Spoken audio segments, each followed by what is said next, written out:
আসাহা কওল বা বিশুদ্ধ কওল হচ্ছে যে স্বাভাবিক প্রক্রিয়াগুলো স্বাভাবিক অবস্থায় রাখা উচিত। ওমরাতে বা হজের সময় দেখা যায় অনেক মা বোন এমন আছেন যারা সফরে তো আসলে সবসময় যাওয়ার সুযোগ হয় না, হয়তো বা জীবনে একবার দুইবার কখনো যান। এই অসুস্থতার সময়টা কারণ যখন তার সফরের মধ্যে হয়ে যায় তখন তারা ঔষধ সেবন করে এটাকে তিনি সুস্থ থাকার চেষ্টা করেন।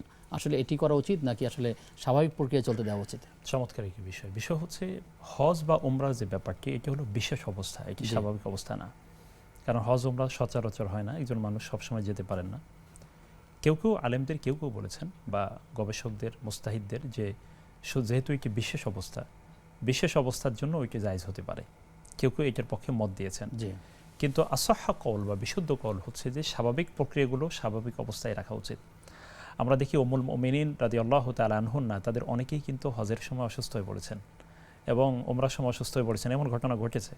কিন্তু তখন রাসূলুল্লাহ সাল্লাল্লাহু আলাইহি ওয়াসাল্লাম তাদেরকে কিছু কাজের কথা বলেছেন যে এই কাজগুলো তোমরা করবার দরকার নাই, বাকিগুলো করো, দোয়া করতে থাকো, নামাজ পড়ার দরকার নাই, তাওয়াফ করার দরকার নাই, এরকম কিছু বিষয় বলেছেন। কিন্তু আমরা তো বললাম যে হজ বা উমরার বিষয়টি একটি বিশেষ ব্যাপার। কিন্তু স্বাভাবিক উনি যেটি বলেছেন যে আমি রোজা রাখার সময়, যেমন এই মাসটাতেই কথা বলি যে এই মাসটাতে অনেকে 6 রোজা রাখবেন কিন্তু অনেক সমস্যা তো আছে, কিংবা এটা নির্দিষ্ট মাসই রাখতে হয়, সেক্ষেত্রে তিনি আসলে চাইলে এটি নফল রোজার ক্ষেত্রে আমরা বলবো যে স্বাভাবিক প্রক্রিয়াটা স্বাভাবিকই চলমান দেওয়া উচিত। এতে কল্যাণ রয়েছে, ব্যক্তিরও স্বাস্থ্যগত কল্যাণ রয়েছে।